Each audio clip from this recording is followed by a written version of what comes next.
Today is February 4th, 2026. It is 5:25 a.m. I have about half an hour to record as much as I can before I wake up the kids. I just finished recording whatever I did yesterday, so I wanted to finish editing them first before I start the new video. So this is the first tweet. I love watching that racist family crumble. There is always a price to pay for racism. There is always a price to pay for being pedo and a blank trash too. Okay, before I started, I was looking for things regarding Harry, the lawsuit that's going on in the UK. I didn't see a lot. Whatever I saw, I put it on the list, okay? Pretty much what her caption is trying to say is that Harry and Meghan are not part of the mess that the royal family is implicated in the Epstein file kind of thing, okay? Let's see here, but look at God. Everything they say our faves lied about is coming out on the, I guess she meant world, on the world stage to be witnessed when he do it. Okay, there's that. Big fact, sis, 100%. They were so busy being so hateful and evil to our faves. Now look at them. There's the shade here. They are salty. Alright, so there's that. When folks were bringing this point out to them, they ramp up even more, putting out stories of how their known pedophile was better because he was a company man and the other married a black biracial woman, and that somehow for worse. They doubled down on it, and now look. Okay, so pretty much, yeah, that's exactly what I thought she was making reference to when Harry and Meghan were over there, how they were trying to put Harry on the same kind of category as Andrew. And the squad were there was like, no, this is not the same.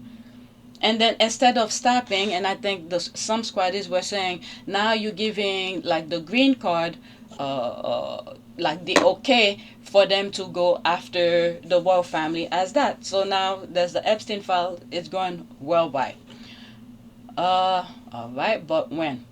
I would like to see it burn to the ground in my lifetime. Why isn't Andrew in prison? That's what I want to know. Meghan's light is unmatched. They try to destroy people who just wanted to love and be loved back, do their charity and raise a family, but they can't let them have that because Meghan was mixed, intelligent and beautiful with boundaries. Okay, karma. Let's go to the next tweet. Okay, so there's that. I'm so glad Harry and Meghan left that dumpster fire. Okay, William kicked them out. Can you imagine how hard they will be being fed to the wolves right now in order to protect Andrew and the firm? Absolutely disgusting. Alright, 22 seconds, screenshot. And then the bubble burst. Duchess different American doesn't No help official her. word from the palace. It was already clear to the media that the palace wasn't going to protect her. Once that happens, the floodgates open. And I realized that I wasn't just being thrown to the wolves, I was being fed to the wolves. Okay, so this is what the squad making reference to, and this was from the docu-series on Netflix. So I think it's still there, so you guys could go and check it out to keep up if you didn't know.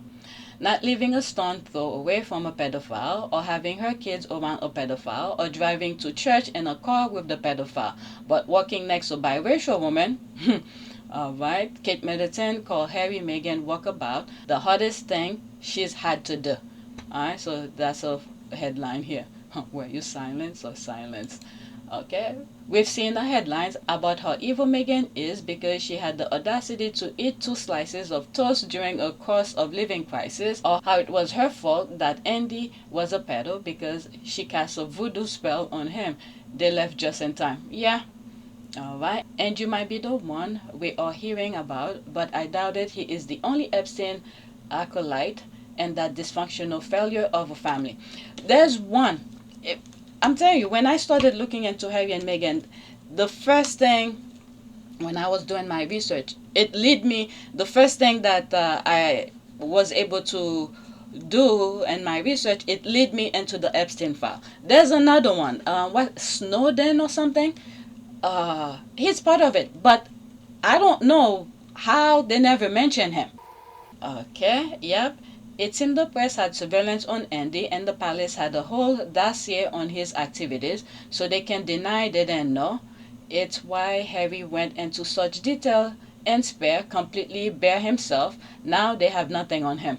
All right, I think there's another tweet that's making reference to that. Advise Sussex Squad, any pic of Harry and Meghan implicated them in the e-file due to UK law, and X report them as privacy. Threaten to share or sharing private personal info without permission. Threaten to share or sharing a sexual nude, intimate photo, video, someone else without permission. Okay, I don't know. Harry was well aware of what they did to his mother, all to protect Charles and his bit on the side. They put Diana through hell, and it didn't break her. They will do anything to save themselves. Well done, Harry and Meghan. Alright, Harry's book Spare was a smart way for him to lay bare all of his potentially damaging secrets so that they could not be used against him by his family at a later date. And remember, there was 400 pages he still hasn't put out. We'll see. Alright, so the last part here is an ad. I'll stop there. One of the best examples of rejection as protection in modern time, the Vi movement. Imagine if Doria was doing what Sarah was doing, there would be headlines calling her a pimp. This current nightmare is another confirmation for them that they made the right move. I'm so glad they and their babies are far removed from it all. That's something I have. It's almost to the last. This person name is NIKKI or something like that. NIKKI Minaj, is that her? Alright, let's see here. This current nightmare is another confirmation for them that they made the right move. I'm so glad they and their babies are removed from it all. Yes, I agree. I well remember that they got blamed by some in the British media for causing Charles cancer. Did they? Oh my God. I thank the Lord every single day Harry and Meghan got to leave that immoral cesspit. Next tweet. They thought they got everything under control. It's William. We got to thank William in that aspect as well. Next tweet. Kate effect. Those are Meghan's effects.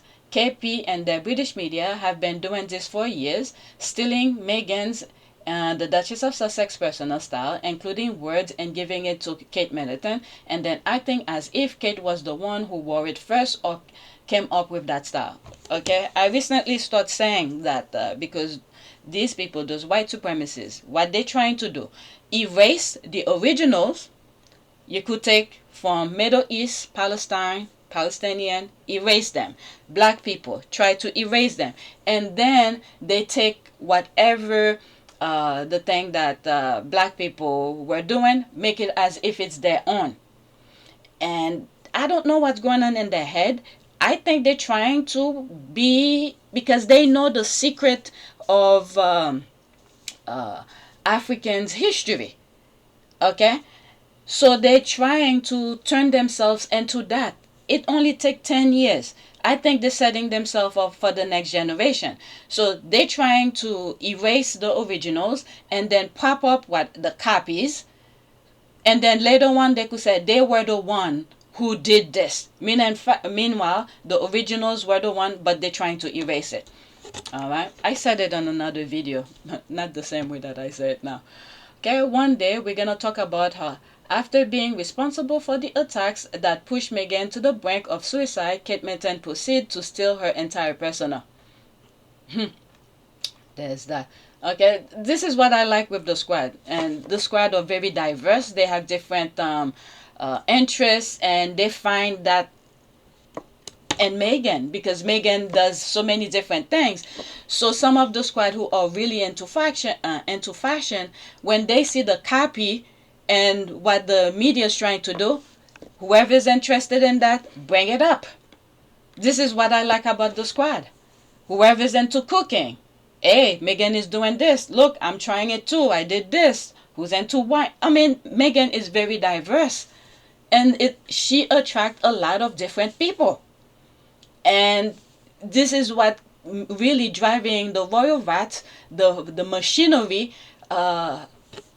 nuts, because whatever angle they try to bring down Meghan, there's a squaddies who's into that and crush the media, the machine, and leave Meghan alone, kind of thing. Alright, Kate Middleton always ride on the other woman's coattail. She does not have an ounce of originality. No lie detected. She is playing the real-life version of Jennifer Jason Leigh and the single white female. Meghan needs to be careful where Kate and the palace are concerned. They are showing they will go to any length to eradicate everything that Meghan stands for and popularize to pop up KKK. Well, let's just say, I don't have a crystal ball, but it seems like the clock is ticking. That time is almost up. Next tweet. Alright.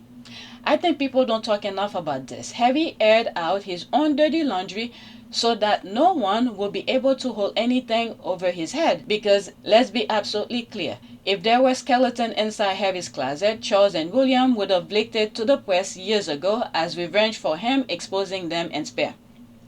I've been saying this. I even went further down when he was a young man.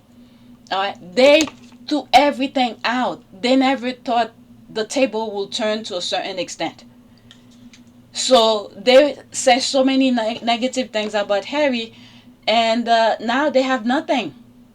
And then Harry did the Spare, he did the docuseries and many other things. And sometimes when the tabloid says something, he either shut it down himself or his voice person. How do they call that? Okay, the fact that Prince Harry left that institution and basically said, quote, just in case, here are all my secrets. Genius. All right, let's see. Is this a photo? Okay, so that's just an image. Spare. Okay, saying it's smart. Okay, the ginger is smart as F. So much transparency went into that book. We were able to ask, but why? Now I get it. The man saw the future. JK. He knew all too well that those secrets were also what was poisoning the institution. Oh, for sure. He's definitely then aired all his secret. As he said, he had enough material to expand the first book or write another book, but has chosen not to. That was in retaliation to things that happened between him and other members of his family. He said mainly to do with William, to a lesser degree Charles, but he said he will never want that stuff out there because they never forgive him. So that tells me William and Charles have, oh my God. So that tells me William and Charles have a lot more secret that they've tried to bury. But again, if there was anything hugely damaging about Harry, Charles and William will not have hesitate to leak it. Okay, or there's a possibility, unlike Harry, they rather keep it between the family, does not air each other's dirty laundry in public, as it unbecoming of a king and future king. Okay. What is this here? This reminds me of this lady reviewing after she read Spare. She also noted how Harry revealed more embarrassing things about himself rather than his family, which is contrary to the narrative spun by the press about how he trashed his family. He didn't. Yeah, even, behind the pub thing. Oh my God, it's 8 minutes. Okay, so I'll come back to it. Let me pause, put it on the list. I'll come back to it because it's a long review. Alright, so since it's 8 minutes, I decided to put it last, but I want to finish with my list first. Alright, we're gonna see it later near the end of this video. Oh, did I put this twice? Let me pause again. No, it did not. Maybe they used the same GIF. Okay, the Prince Harry case has now opened up a new Pandora Box against the Daily Mail UK, which involved the Met Police UK, with both of them colluding with each other. This is huge, and I'll be speaking to my lawyer, giving the info I've recently received, of which I've always suspected. Okay, Natalie Vo, who is she? Will always expose dirty politicians, especially the Con Party, which I've had personal experience of, author of Ripping Up a Storm on Amazon. Okay, some of the squad follow her. Okay, let's see. What else does she have? This is the one to follow. It could open a whole can of worm. Alright. I told you I was looking for things with the lawsuit that's going on in the UK. I didn't see much. Whatever I have on the list, that's what I have. I came across. This is one to follow. It could open up a whole can of worm. Alright, let's see here. I want to remind people that Stephen Lawrence was a British teenager who was murdered in a racially motivated attack. As the family mourned his loss, the Daily Mail bugged his family home, cars and phones. Imagine what his mother must be going through. Stephen Lawrence. Okay. That was March 23rd. Alright, the Lawrence family are not the only ones. There are other victims. The Met Police and other newspapers colluding with each other. Prince Harry is a I don't know what that means. G. Alright.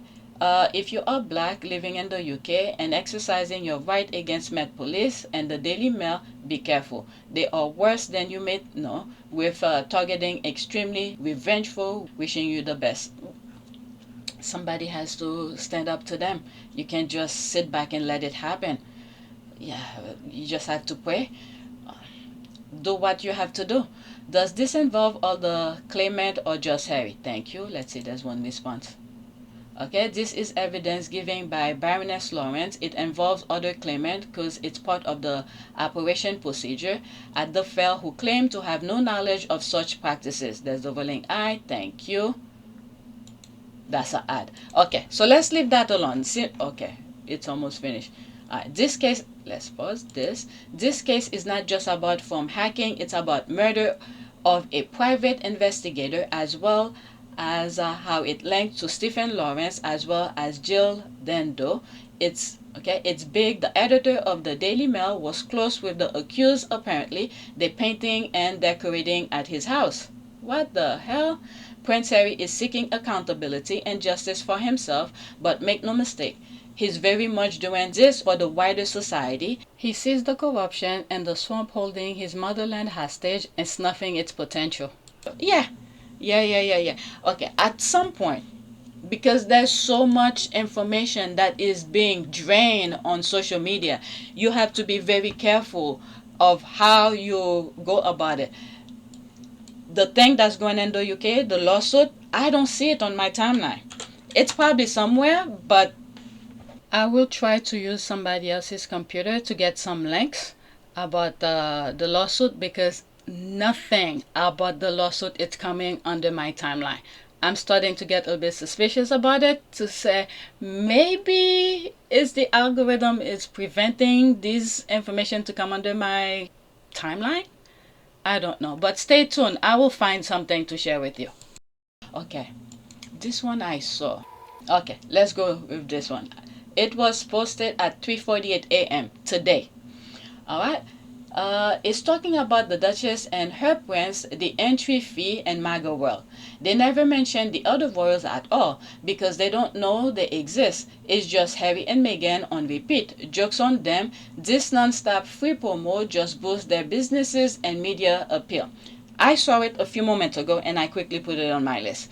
And then the moment that I saw it, I remember I saw another video which was not on my list. I think Tabitha.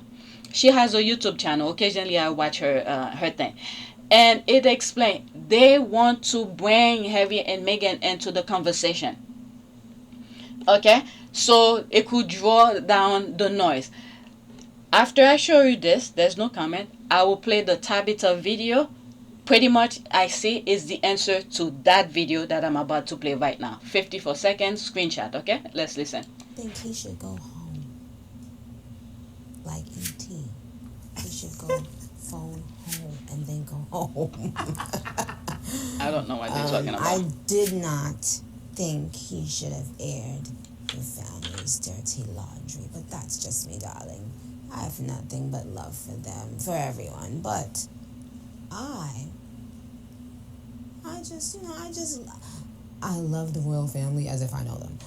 But I think Americans, we love the idea of the royal family so much. And I just was like, but people do things and you don't know why and you don't know what's going on inside of them. So I don't judge. But I was like, oh man, because I felt like I knew them in some way. So I was like, Harry, no, don't do that. You know better. You know what I mean? I think he should go home. Okay, it's playing over. I have no idea, whatever. But the moment I read the caption here, I went to search for the Tabitha video. So here it is here. And then after that, we're gonna go back to that video that I skipped, which is a review of Spare. That'll be the last for this video. Okay, let me pause.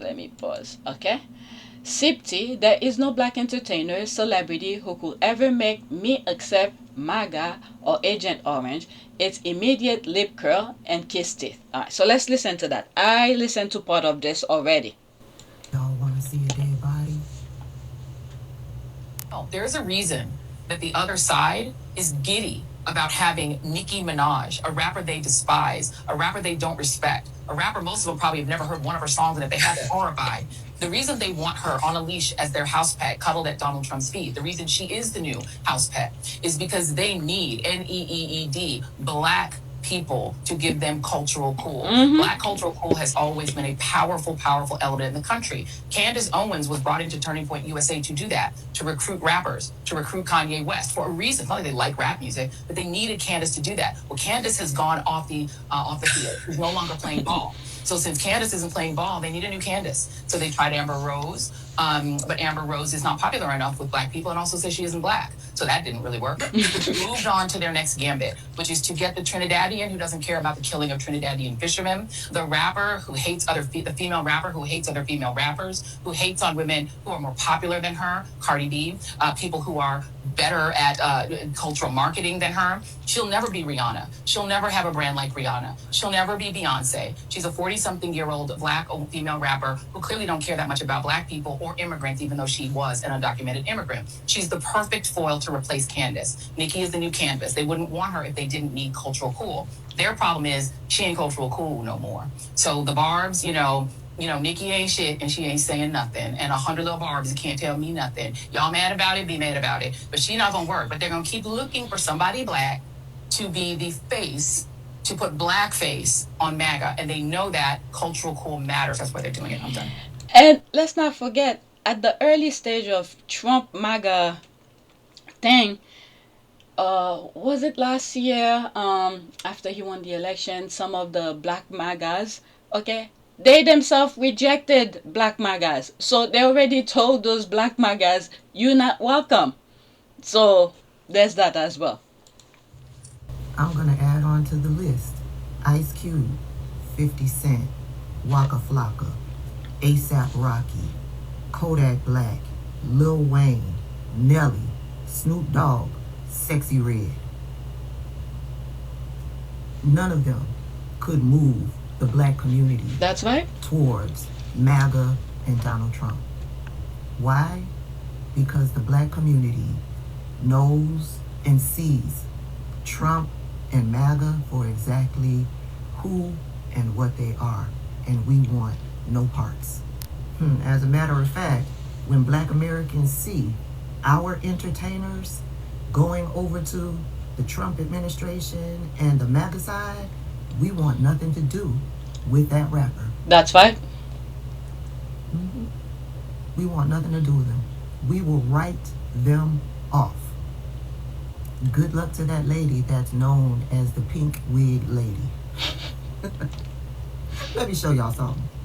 Who did this? What the hell? Who did this? Somebody out there on the internet took this picture.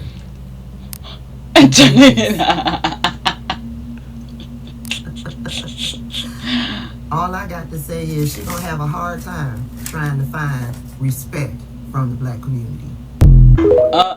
I'm not gonna go in the comments. I thought I shared it with you the moment that I saw the other interview. Okay, so let's do the Spare thing, and this is my last video. I just switch it over. Okay, so this person did a review of Spare, which I come across it in one of the tweets. Alright. Oh, okay. This reminds me of this lady's review after she read Spare. She also noted how Harry revealed more embarrassing things about himself rather than his family, which is contrary to the narrative spun by the press about he trashed his family. He didn't. Okay, so let's listen. Y'all, I finally did it. I finished the book. I bought this the week it came out. It came out like maybe 4 months after I moved to London, and it was like 18 bucks at Waterstones, and I finally finished it 3 years later. I mean, this is a hefty book. now that I'm not working, it was my goal to finish this book. And it's really hard to sit and read it all through, even though it's really good. It's actually very, very engaging. But it's just, you get a lot of dense information about people, and you're learning a lot. And it's like, it's very, this man, oh my gosh, like, he has done so much, and he gives you the inside scoop on everything that you don't really get the inside scoop on. And it's not just the royal family. I think it's been, the media is really weird in terms of the reviews. When I talk to people, when I read reviews, it's all about the family, and he's telling all, and he's giving away private information about the family. And it's like, it's so much more than that. Like, the most interesting part of this is when he talks about his military experience and like his day-to-day life of what he learned, how he learned how to fly an Apache helicopter, what he... Well, the media in the UK turned that against him, and they tried to say things about the Taliban and things like that. But let's continue. Let me try not to interrupt her thing anymore. Had to do while he was waiting, the places he's been during the, like, when he was in Afghanistan. Like, that to me was very insightful. It was actually like giving you the inside scoop of like what it feels like to have comrades, how like rough they live. Like, he doesn't even get into the Meghan stuff until like the end of the book. But even the way he talks about how he fell in love with Meghan is so like, wow, like, he really fell in love with, like, obviously he was attracted to her, but like, he really emphasized her heart. And I feel like that's just so, for me as a woman, just to even see that it's possible for a man to fall in love with someone, not just like someone and whatever, but has obviously had a lot of ex-girlfriends, but he doesn't speak about them in the same way he speaks about Meghan. It seems like the thing that made him really feel like Meghan was different was her heart, and how she exercised it, and how she was constantly given and very generous. So when you read this book and you finally read it towards the end, it makes you so confused, because every time I talk to people, especially while I was reading it, especially here in London, people that I would think would be super progressive, a lot of people here in London seem to really dislike Meghan. And it's not even just like a, oh, I don't like her. It's like a very passionate response against her.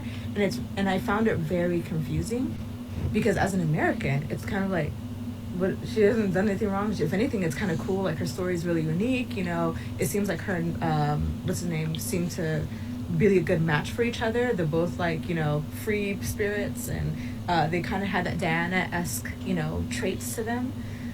So it doesn't like, and it doesn't seem like she's done anything wrong, but it's very clear how much she's been attacked in the media, especially around the racist stuff. Like, to me, and maybe because I'm a Black woman, the algorithm of all the stuff that surfaces about her is how racist the media has been towards her. And so when I'm reading reviews about the book, and when I talk to people and they're saying that they don't like her, I'll ask them, what did she do? What is it that makes you not like her? And they'll be like, I don't know, she just doesn't seem real. She just doesn't seem authentic. Or it's like there's no like concrete reason. And it's really weird to me. And it's like, oh, okay, like, does the rest of the royal family feel real? Because to me, they seem very poised and like, you know, if anything, not lack of expression. Like, I feel like they are putting on an air as well. So it's like, isn't that kind of normal? Like, public figures tend to, like, you know, be a little bit, well, in their case, repressed, but at least she kind of shows us something, and it's nice and it's positive. Like, why is that such a crime? Or why does that make you hate her? It doesn't make sense to me. Very clear, like, towards the end, when he talks about the family, he's missing a lot of context. Like, I feel like, okay, something doesn't feel straight here. He first talks about how he's trying to give them like a balanced view of his brother, like the way he really wants to be very close to his brother, but then at the same time, like, sometimes the brother's mean to him and physically violent with him, but then sometimes the brother will say the right thing and he's happy about it. So it kind of goes hot and cold in terms of like, I don't understand, like, are they friends with you, or are you not? So there's some kind of inconsistencies there when he talks about his relationship with his brother. Perhaps if he go into much detail, it will reveal much more, so he just give you the surface of it. All right, let's continue. Nothing he shared about the family feels like how dare you say that? If it, maybe some parts it can be like funny, like when he talks about his dad, you know, now the king, like, hangs upside down to to help his blood circulate or something like that in his bedroom in his underpants. Like, that was funny. But it's not like it's not like anything that makes you change. Like, if anything, he humanized the family a lot. A lot of scribes said that. Them. And it's like, I feel like we could all relate to it. He made it feel very relatable in the sense of like, yeah, we all have dysfunctional families. We all have like competitions in some way, or you know, like arguments or fights. Like, and it's not even like you can't even fault him for saying stuff about the family because he says even more embarrassing things about himself. Like he says things about himself that are like, ooh, like you could have hit that part, like that looks embarrassing on you, you know. And he's very open in general. It's the same way when Meghan was doing the curtsy, and the media went berserk about it as if she was mocking the queen or something like that. Meanwhile, Meghan was making fun of herself, similar to what she's saying here about Harry. And Harry even mentioned about his first time was done behind a pub. Okay, but let's continue. Very transparent with his experiences and stuff like that. So it's hard to like, I don't know, I just feel like it's weird when I see reviews that over sensationalize like, oh, he's painting Meghan as a victim, and it's like, oh, Meghan seems like, it's like, wow, the lack of compassion. And like I feel like they kind of further prove his point when he makes in this book about how the British tabloid is kind of like the root of all evil. It's basically essentially the whole premise of the book, but it does it through the lens of taking you as a regular person of what it's like to live in the royal family, what it's like in terms of like the business operations of it, understanding, you know, the relationships with the tabloid, understanding what military service is like. That was a huge one for me. I never understood that. And even his perspective of like working with Americans and, you know, partnering with that and what they look like on the ground. That was interesting to me. The veteran stuff, like a lot of the work he did to like create the Invictus Games, which modeled after like having veterans, giving them basically their own like Olympic or competition stuff, and how impactful that was for a lot of the veterans who were feeling depressed or dealing with PTSD, for them to see other veterans competing and, you know, doing the impossible with like one limb or whatever, and that renewing their spirit. Like that was so cool to hear, to see, like to understand a little bit about celebrities like Tyler Perry and Oprah and all of them, and how they played a role in helping them, you know, during a very scary time when the royal family was trying to, maybe not the family itself, but like the administration around the family was trying to exercise control. I think we can all relate to that in some way, shape, or form of, you know, when you're like in corporate, they underestimate your ability to be resilient, and so they strip away all the benefits thinking that they can make you come back, when in actuality you're going to stand on your 2 feet. So I feel like that resilience and that, like, I don't know, it just feels like it was such a very human book, and I'm really excited to, hopefully they do another one later, 20 years from now, because he talks about, like, you know, what happened when his grandmother died and all that, but it kind of ends there, and it's kind of becomes more of like a sequence of events rather than like a reflection. And I don't know, I feel like I really want to read a book about Meghan now and her experience through everything, but I feel like he did such an articulate job of just being like just showing you the world through his eyes, the Princess Diana, a lot of these huge world events through his eyes, through someone who was actually in it, not through tabloids, not through third-party resources, but someone who was actually in it, living it, and emotionally impacted by it, was such a unique perspective, and I feel like enhanced my worldview a lot. So I highly recommend this reading, ultimately, especially for American coming to London, because I do think it does shift your understanding about how about everything, about how our world works. And yeah, what a unique vantage point to get to, like, that's such a huge gift that he gives us, like, to be able to, yeah, like, just from all the different things he's done, it's like you don't get a book like this from someone so high up, from someone who's supposed to be in such a very secretive experience, society, like, learning about the history of all the kings. Like, it was just really good. I highly recommend. I don't know how to explain it. It's just good. One thing that she said when she was talking about people in the UK, when she asked them why they don't like Meghan, they can never give her a concrete answer. That reminded me in one of the videos that I did yesterday regarding Halle Berry, where Halle Berry was saying, yes, she won the Oscar, and then she was still black. And people who's creating movies have to think about the movie being overseas. If they put all black cast, and then the movie is gonna be about, it's gonna seem as if it's about black, and people will not be watching it. And I was saying, as my opinion, still my opinion, is that the racism that's embedded in white people, they don't even know they have it. Okay, the moment they see a black person, it ingrained in them to reject it. This is a sickness. Okay, so I'm done. I'm not gonna. Okay, so there's no comment.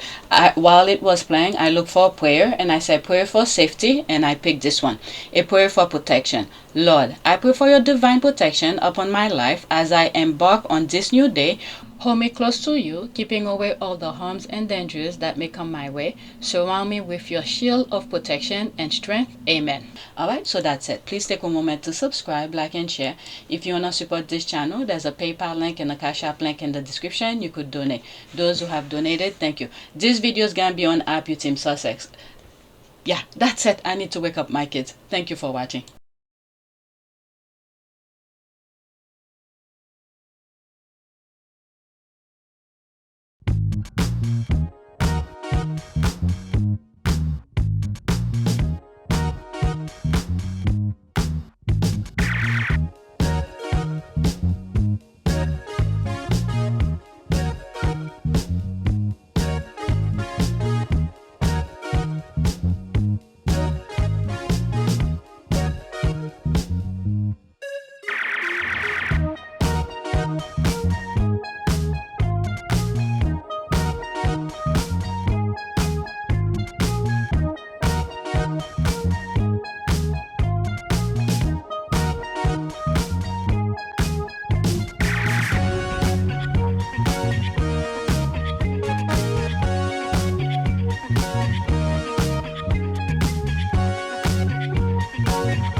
Naka.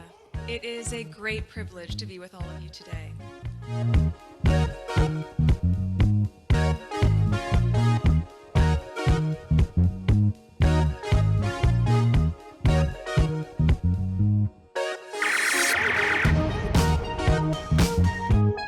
You know, we ask for forgiveness and please come back.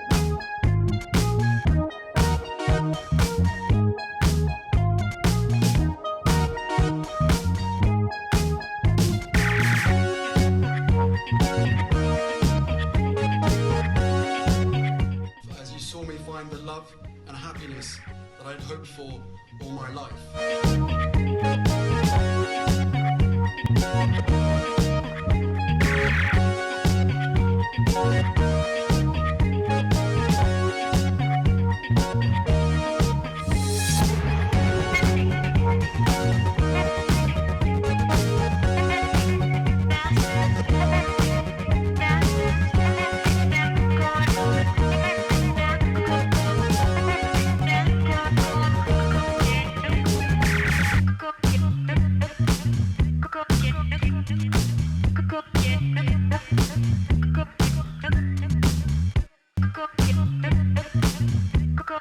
You are all in this together. And if I may speak personally, we are all in this together. Because asking for help was one of the best decisions that I ever made. You will be continually amazed how life changes for the better.